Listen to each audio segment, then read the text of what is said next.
Olá pessoal, mais uma vez nosso estudo bíblico.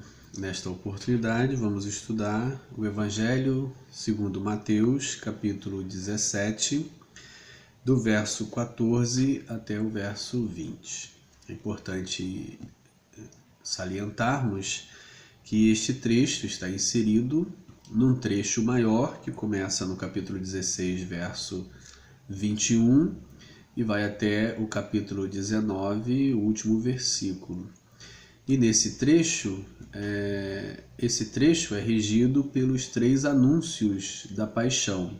Começa no 16, 21, Jesus dizendo claramente aos seus discípulos que era necessário que ele fosse entregue pelos líderes do povo para ser morto, e ele ressuscitaria ao terceiro dia.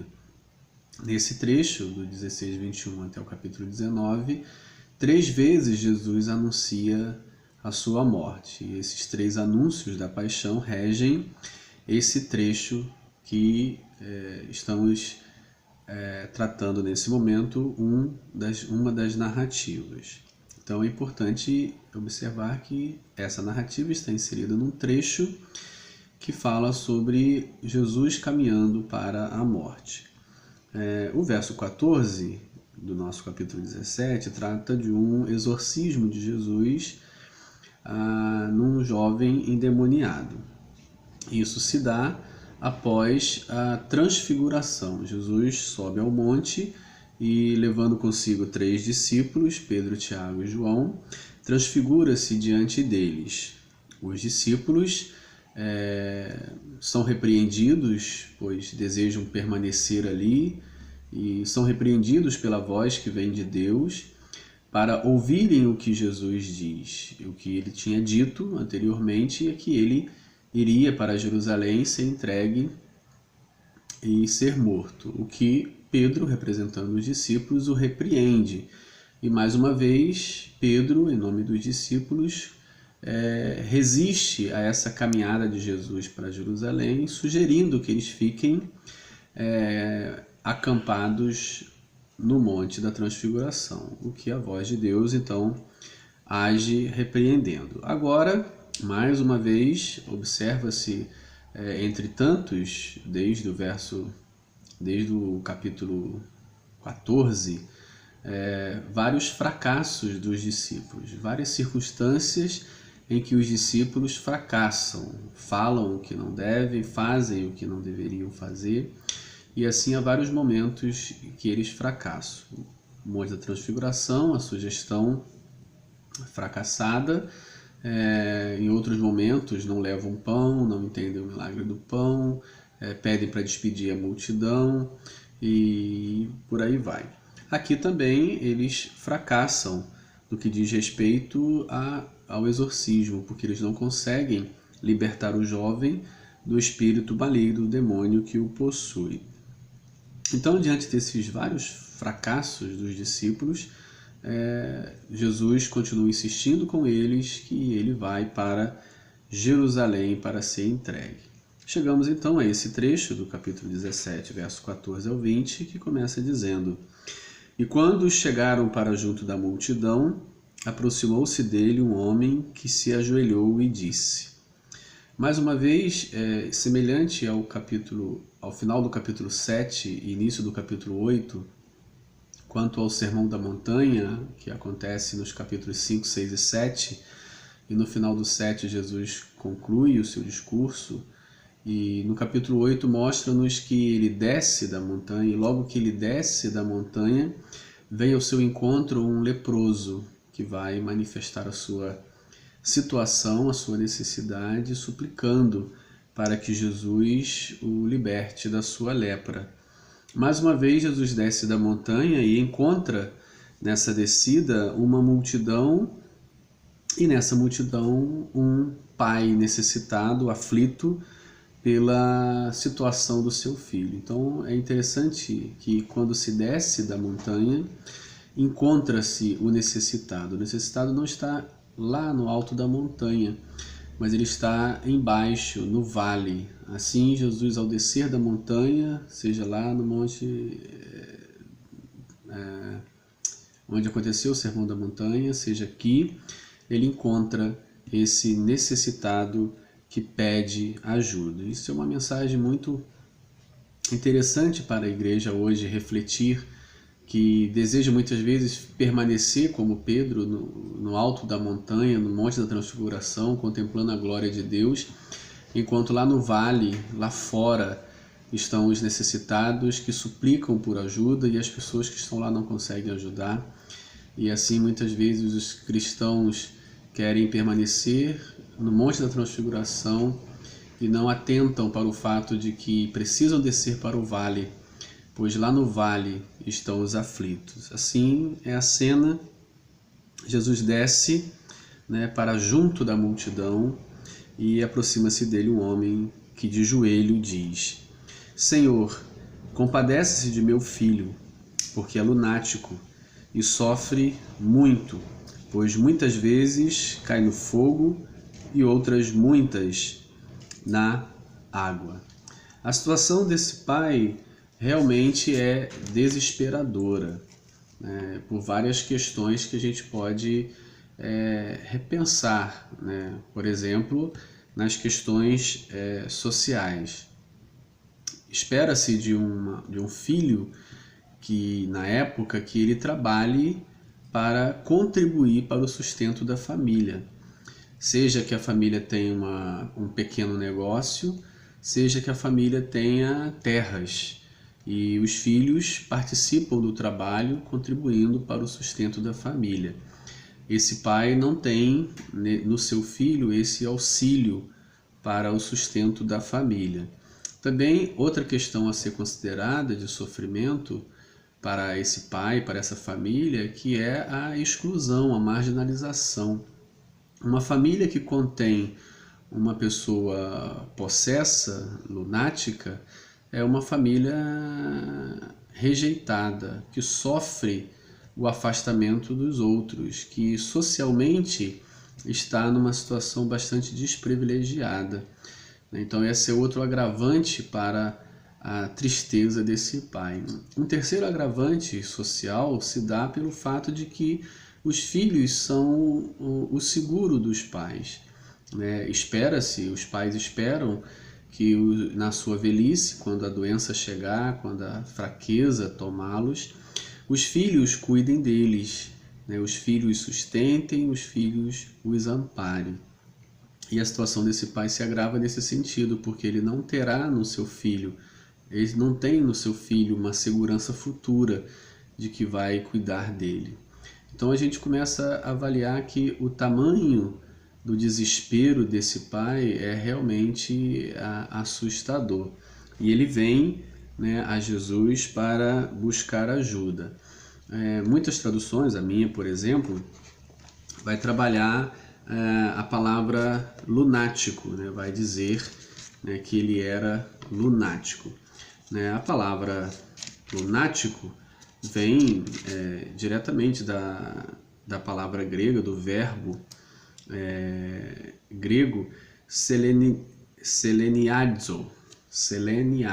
um verbo que está relacionado à palavra selene. Selene é lua em grego. Seleniadzo é alguém lunático, é alguém atormentado pela lua. Ver a lua como uma entidade era uma característica dos pagãos, dos gentios, que viam na lua a deusa Selene. E como deusa, influenciava então na vida desse menino.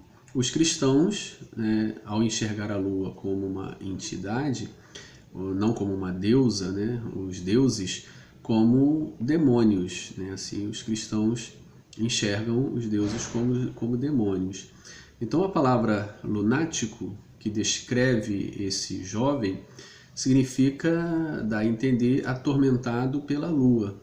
Não lua como um astro celeste criado por Deus, mas lua na visão pagã como a deusa Selene, e na visão cristã como um demônio.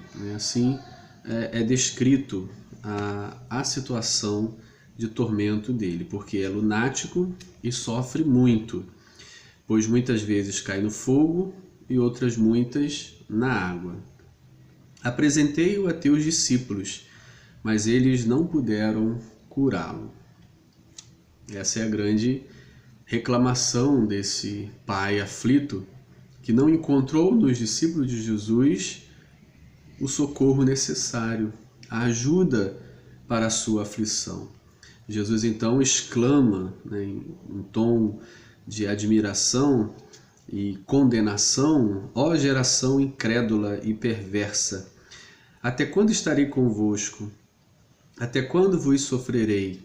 Trazei-me aqui o menino. A pergunta interessante que poderíamos fazer é a quem Jesus se refere, a quem Jesus se dirige como ó geração incrédula e perversa.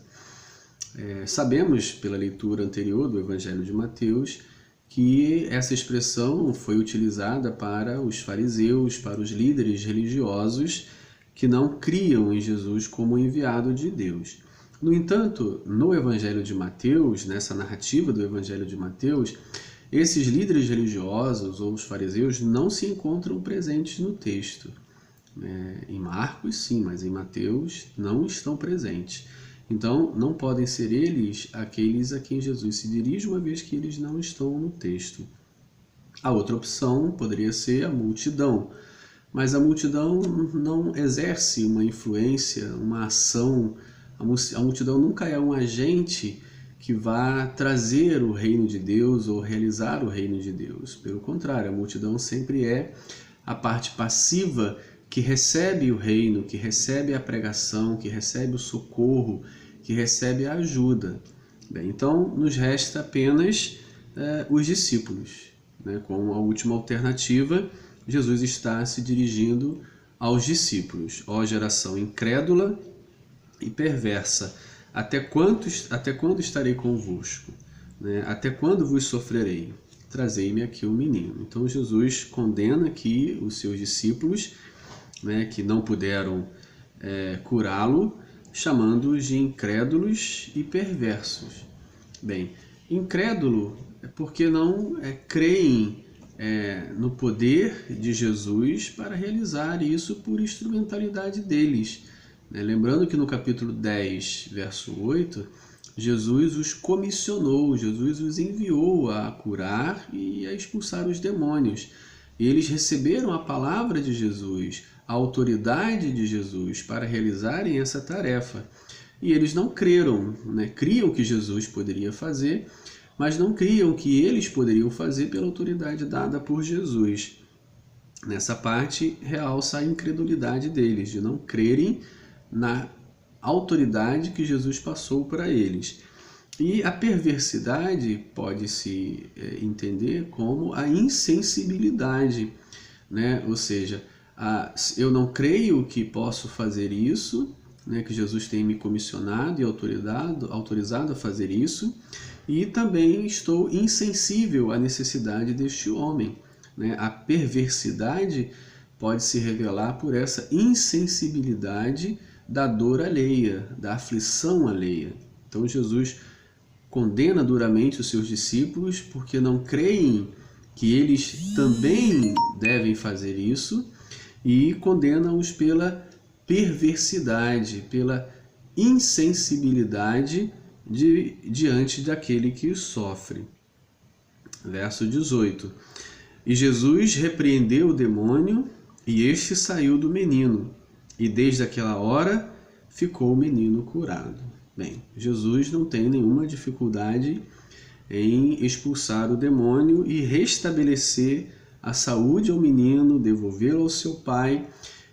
E a gente percebe, pelo que já expus, que não apenas a saúde da criança, a vida da criança foi alterada, o seu futuro foi alterado, a sua condição foi alterada, mas a bênção de Jesus na vida da criança trouxe alterações na vida dos pais, como eu já disse anteriormente, a situação em que os pais viveriam ou viviam diante da doença do seu filho.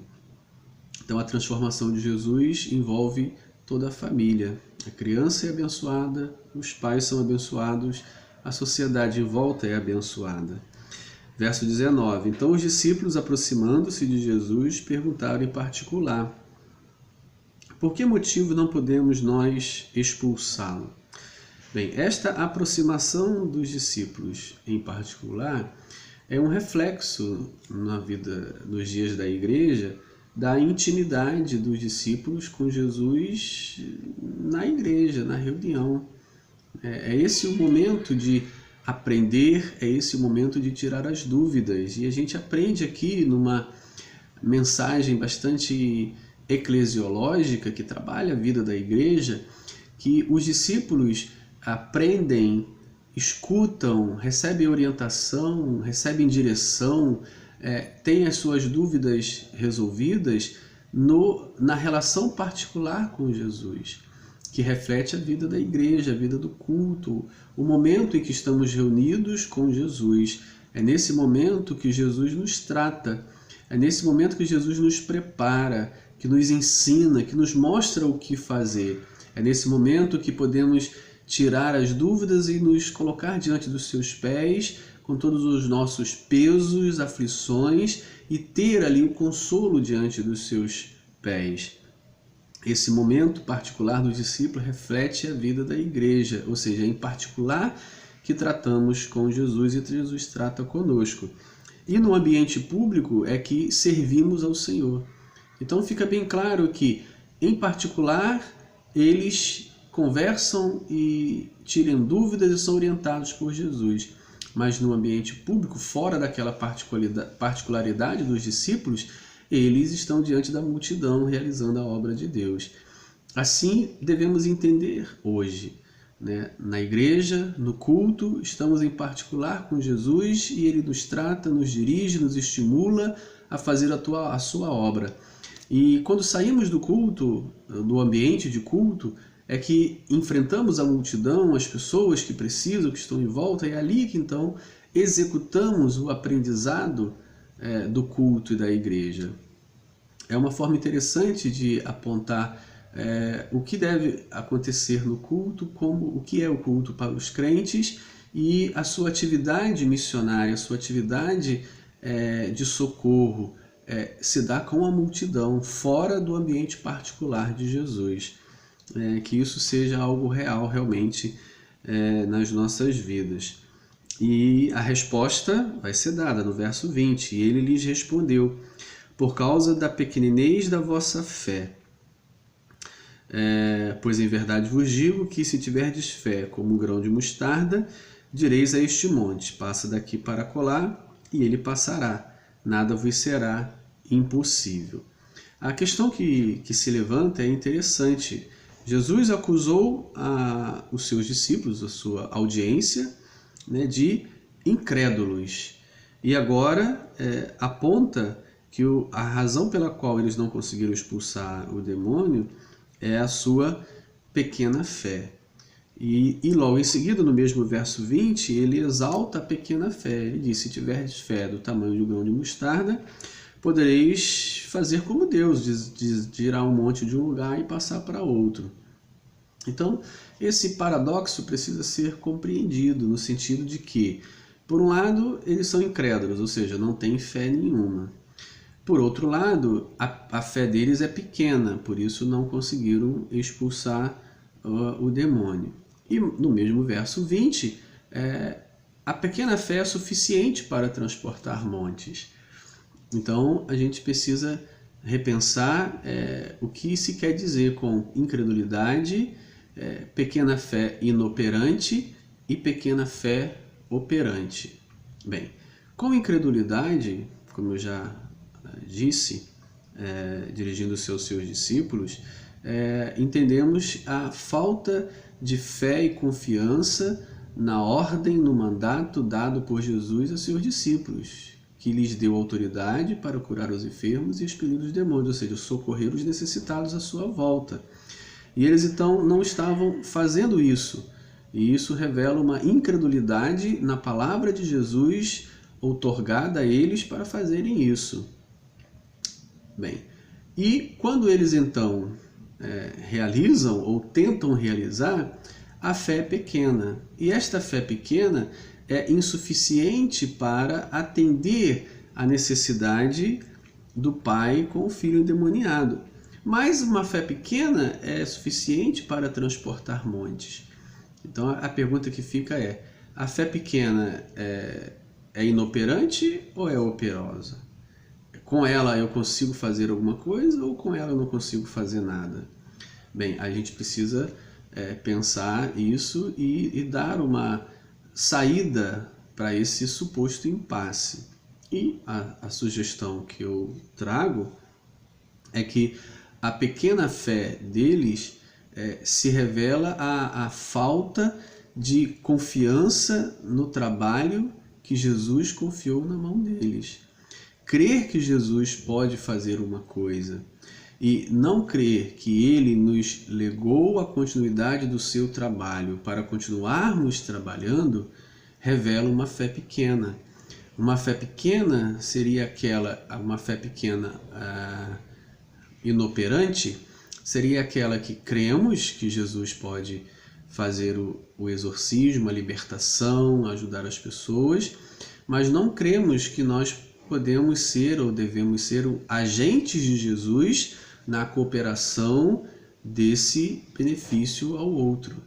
Ou seja, revelamos uma pequena fé, restrita apenas ao que Jesus, por conta dele, faz e eu não faço nada. Então essa pequena fé que só atribui a Jesus o fazer as coisas e não entende que somos agentes cooperadores de Jesus no realizar da sua obra, revela-se como uma pequena fé. Pequena no sentido de que ela não atinge a nossa vida para realizar a obra de Deus. Ela nos torna inertes, estagnados, confiantes que Jesus faz, mas nós mesmos não fazemos nada, uma vez que ele nos comissionou para fazer. Bem, e a segunda parte, em que a fé pequena é suficiente para transportar montes, pode se referir à pequena fé na confiança de que Deus nos outorgou para realizar as coisas, como, por exemplo, mudar as montanhas de lugares, como aqui metaforizado. Ou seja, então, a fé pequena é inoperante quando ela está restrita apenas às ações de Jesus e não nos inclui como agentes cooperadores no seu ministério. E a fé pequena é operosa quando entendemos que somos agentes cooperadores de Jesus e com fé pequena fazemos e aí somos surpreendidos com as montanhas mudando de lugar. Eu sugiro essa alternativa para interpretar essa suposta contradição, que não é uma contradição, precisamos entender o texto e buscar alternativas para compreender o texto e não atribuir a contradições diante das dificuldades interpretativas. Bem, o verso 21, eu não vou comentar, porque ele é apócrifo, ou seja, é um verso que não consta nos manuscritos mais antigos, ele é posterior. Ao longo dos séculos, escribas fizeram alguns acréscimos, e ainda bem que temos traduções que nos auxiliam a identificar esses pedaços apócrifos. Por exemplo, na minha revista e atualizada, Almeida Revista Atualizada, está entre colchetes. E lá, antes do Novo Testamento começar, existe uma explicação dizendo que todo o texto entre colchetes não consta nos melhores manuscritos. E assim a gente percebe que algumas frases, alguns versículos que não constam nos manuscritos mais antigos, nos melhores manuscritos, foram acrescentados por escribas ao longo dos séculos, e a gente pode identificar isso. Bem, quais são as razões que eles fizeram isso? Uma delas é a tentativa de conciliar os textos. Uma vez que no Evangelho de Marcos tem uma narrativa semelhante, e lá tem um texto que aponta, tem um verso que aponta que uma um pensamento, então era comum que escribas pegassem um pensamento que estava num evangelho, dentro de uma narrativa semelhante, e colocasse no outro evangelho naquela narrativa semelhante. Então isso era algo comum, muitas vezes feito, mas a gente pode identificar esses acréscimos quando temos acesso a manuscritos anteriores e esses acréscimos ou esses versos não estão lá. Além do mais, o verso em si, no capítulo de Mateus, ele é desnecessário para compreender a narrativa, uma vez que a pergunta que foi feita, por que motivo não podemos nós expulsá-los, no final do verso 19? A resposta é dada no verso 20, e ele respondeu, por causa da pequeninez da vossa fé. Então a resposta à pergunta é essa. Por que razão não podemos expulsar o demônio? Porque a fé de vocês é pequena. Ponto.